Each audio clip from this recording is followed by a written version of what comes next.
सीधी authentic Odia kitchen ने बनैबा mutton KJ mutton अच्छी तापाई मु 100 ग्राम सोरष तेल नौची तेल गरम ही गले 3-4टी आलू नहीं आलू गुड़ी फाड़ फाड़ कर से गुड़ी को भाजी नवा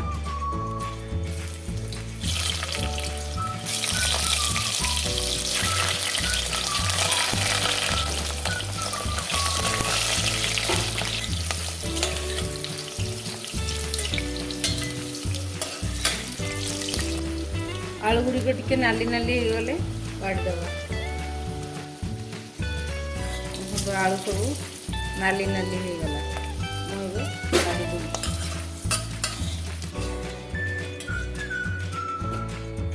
तेल गरम हो गले 2टी सुखिला लंका दालचीनी एवं गुजराती गुजराती को टिके खाली हाथ रे छड़े देकी पकेदवा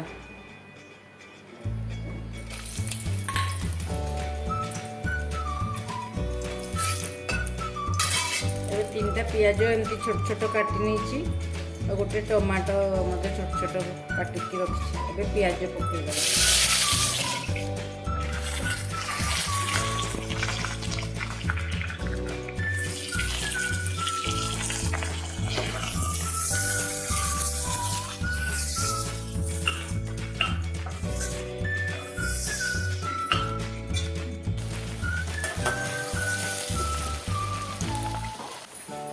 एथे आधा चामच हल्दी गुंड दूची अल्प लुण दूची स्वाद अनुसार क्या मो मटन रे हल्दी लुण तेल गोल रखी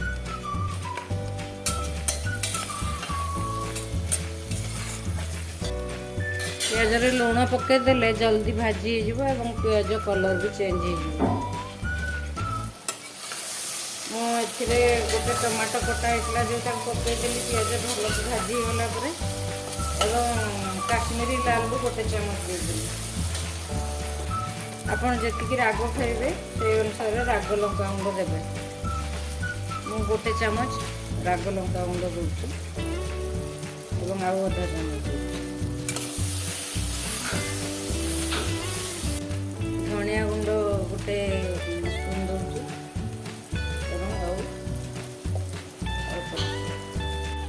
एबे टिके पानी दउची मसला पूरी न हो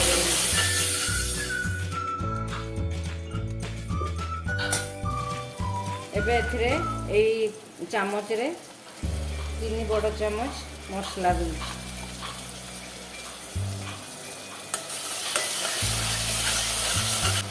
आउ आधा चामच 3 चामच एवं अधे एबे अल्प टिके पानी दवा मसला भल भाव में बसी हाँपाई एबे टिके घोड़े दवा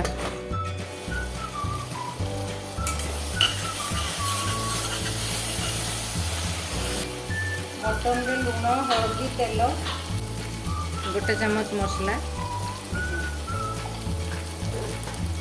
भल भाव में गोल दवा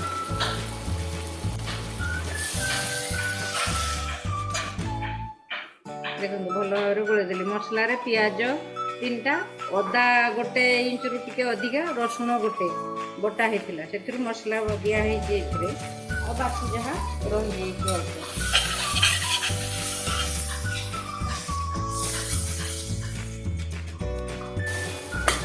मसला कषि हो गले तेल उपर को चली आसपर आम मटन पकईदे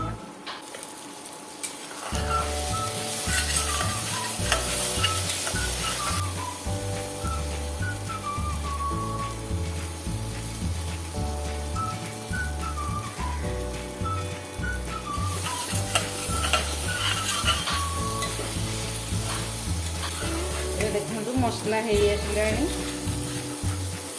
तेल उपरको बाहरी आस मटन ढाल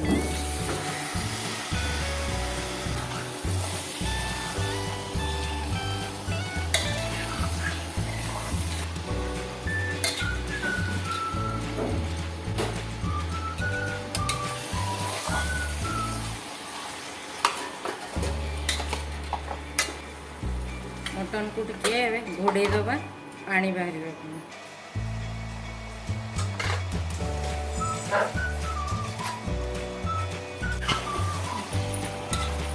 ଏବେ ମାଂସରୁ ଟିକେ ପାଣି ବାହାରିଲାଣି।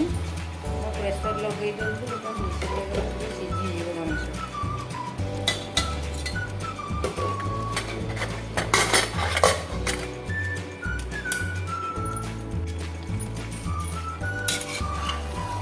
ଫୁଲରେ ଗୋଟେ ସିଟି ହେଲା ପରେ ଖୋଲି ଦେଇଛି। ତାପରେ ଏବେ ମାଂସକୁ ଭଲ ଭାବରେ କଷିବା, ପାଣି ମରିଲା ପର୍ଯ୍ୟନ୍ତ।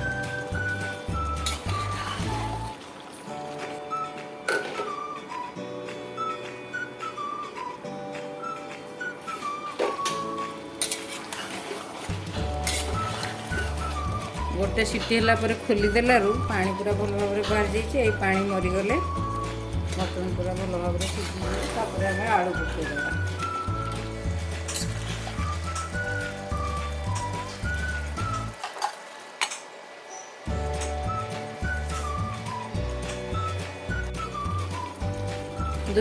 ଦୁଇ ତିନି ଚାମଚ ଦହି ମୁଁ ରଖିଛି, ଏଥିରୁ 2 ଚାମଚ ଦହି ପକାଇ ଦେଉଛି।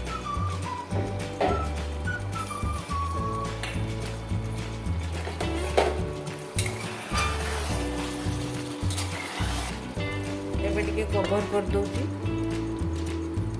ହୁଇସିଲ୍ ଲଗେଇନି, ଖାଲି ଜଷ୍ଟ ଉପରେ ରଖିଦେଇଛି।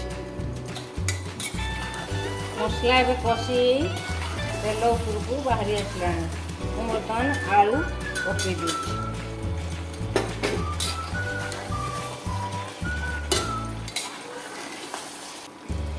ଟାଟା ସମ୍ପନ୍ନ ଗରମ ମସଲାରୁ ଅଳ୍ପ ପକାଉଛି, 1 ଚାମଚ ଦେଉଛି।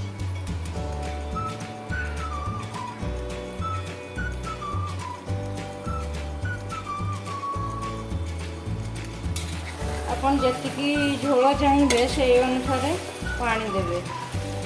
ଆଉ ଲୁଣ ବି ଆପଣଙ୍କ ସ୍ୱାଦ ଅନୁସାରେ ଦେବେ। କମ୍ ବେଶୀ ରାଗ ଲୁଣ ଆପଣଙ୍କ ସ୍ୱାଦ ଅନୁସାରେ ଦେବେ। ଏବେ ମାଂସ କଷି ହେଇଗଲା। ମୁଁ ବର୍ତ୍ତମାନ ଏଥିରେ ପାଣି ଢାଳିଦେବି। ଏ ଗିନାରେ 1.5 ଗିନା ପାଣି ରଖୁଛି, ଛୋଟ ଗିନାରେ।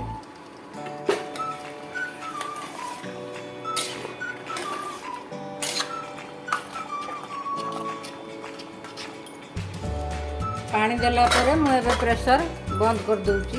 ଗୋଟେ ସିଟି ହେଇଗଲେ ଗ୍ୟାସ୍ ବନ୍ଦ କରିଦେବି। କମ୍ ପୁରା ଫୁଲରେ ବସେଇନି, ଟିକେ କମ୍ କରିଦେଉଛି ଗ୍ୟାସ୍ ଆଞ୍ଚ। ଗୋଟେ ସିଟି ହେଲା ପରେ ଗ୍ୟାସ୍ ବନ୍ଦ କରିଦେଲା ପରେ ସେଇ ପ୍ରେସର ଯେତିକି ରହିବ ସେତିକିରେ ମଟନ୍ ସିଝିଯିବ। ଏବେ ପ୍ରସ୍ତୁତ ହେଇଗଲା ଆମର ମଟନ୍। ଆପଣ ଖାଇବେ, ଟେଷ୍ଟ କରିବେ ଏବଂ କହିବେ, କମେଣ୍ଟ କରିବେ ଏବଂ ଲାଇକ୍ କରିବେ, ସେୟାର କରିବା ପାଇଁ ଭୁଲିବେ ନାହିଁ।